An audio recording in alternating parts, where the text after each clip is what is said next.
Джаби, какво правиш? Какво правиш, Джаби?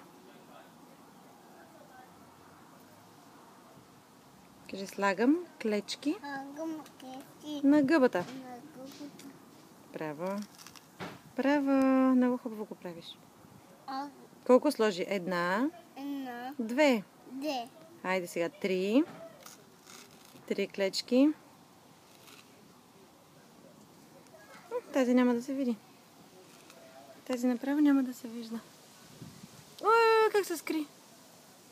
Е много малка. Това да не е бебето клечка. Добре, значи имаш 3.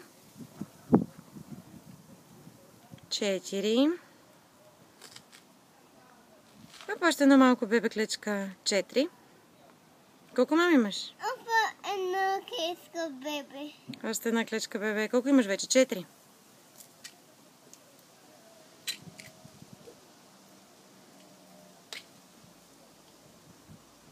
5. 5 клечки.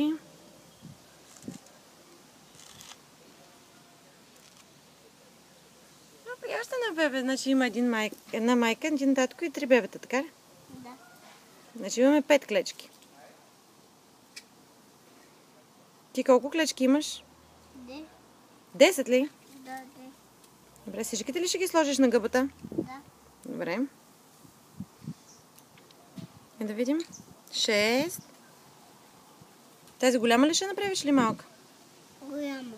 Добре. Малка. Малкичка. Още едно бебенце.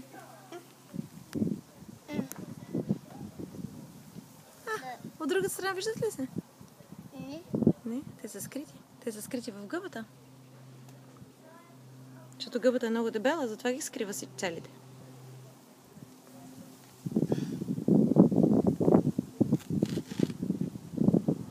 7.